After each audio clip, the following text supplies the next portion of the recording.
Hey, fabulous fourth graders.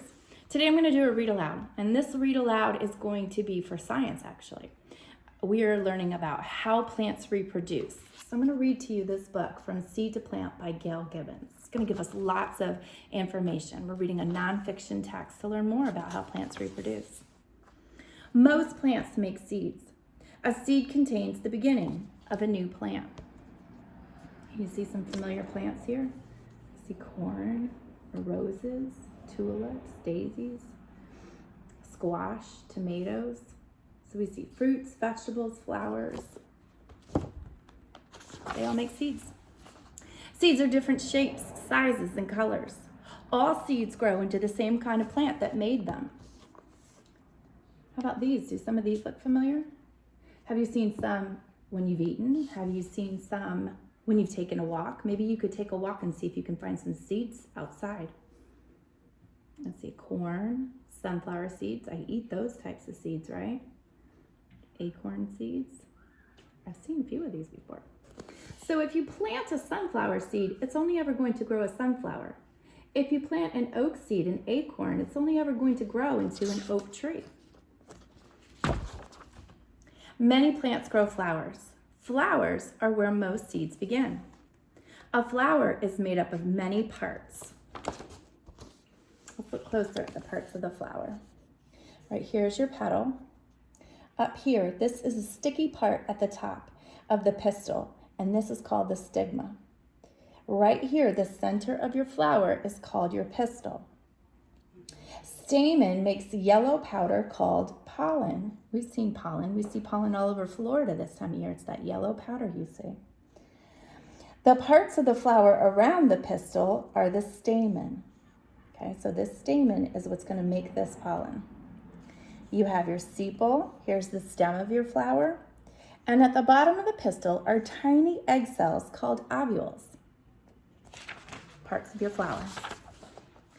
Before a seed can begin to grow, a grain of pollen from the stamen must land on the stigma at the top of the pistil of a flower like itself. This is called pollination. So it says a grain of pollen has to land on the stigma at the top of the pistil, and that's where your pollination begins. Pollination happens in different ways. Often wind blows pollen from flower to flower. That's why we see all that yellow around our cars and everything outside this time of year. Now, when it lands on our cars or on our chairs outside, that's not pollination. It has to land on flowers that are like each other in order for pollination to begin. Bees, other insects, and hummingbirds help pollinate too. While they visit flowers for their sweet juice called nectar, pollen rubs onto their bodies. Then they carry the pollen to another flower, where it comes off onto its pistil. We also learned about this when we were reading about and writing about bats at the beginning of the year, and how bats can also pollinate. They pollinate at night.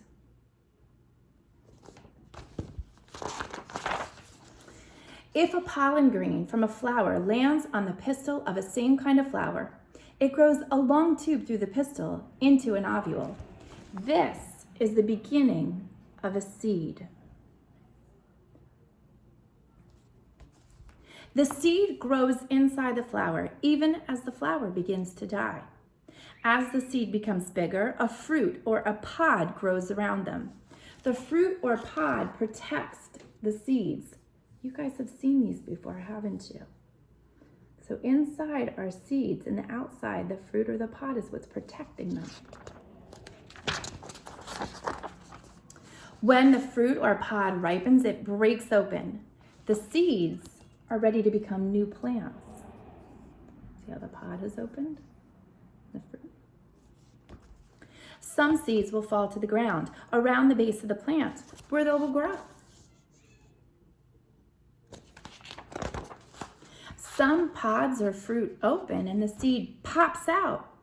Sometimes when birds eat berries, they drop the seeds. And that can be far, far away, can't it? Other seeds fall into streams, ponds, rivers, or even the ocean. There they travel on the water until they stick to dirt along the shore. Got that coconut seed right there.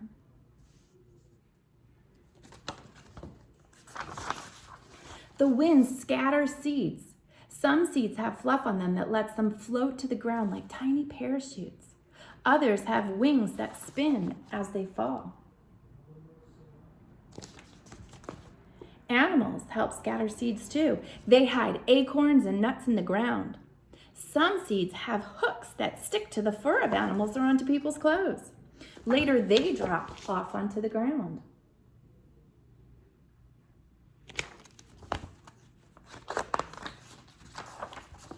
A flower bed or a vegetable garden is beautiful. Seeds are planted to grow in the gardens. Seeds come in small envelopes or boxes. Directions explain how to plant the seeds or care for the plants. Have you ever done that in your houses or in school before? We have. Not always successfully in Mrs. Faciano's house. The beginning of a plant is curled up inside each seed. Food is stored inside the seed too. The seed has a seed coat on the outside to protect it. So here's what a seed looks like right here. All of this yellow is the food that's going to feed that seed. Right here you can see the beginning of a plant. And around here is the seed coat, and this whole thing is a bean. A seed will not sprout until certain things happen. First, it must be on or in the soil. Then it needs rain or water to soak the seed and soften its seed coat. That's why we have to water our plants. When the sun shines and warms the ground, the seed coat breaks open and the seed begins to grow. This is called germination. A root grows down into the soil. The root takes in water and minerals from the soil for food. So right here we see when it breaks open and the root takes hold, this is germination. Up grows a shoot. Green leaves grow up from the shoot. Where are they growing? Up towards the sun.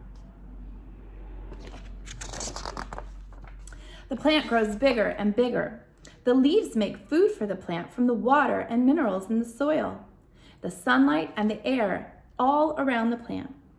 Finally, the plant is full grown. Buds on the plant open into flowers where new seeds will grow. You see that seed down there?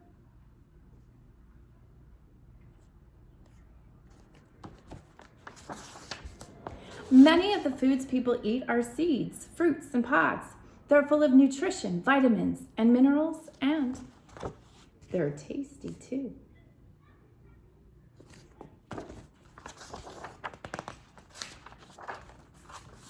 So that was From Seed to Plant by Gail Gibbons.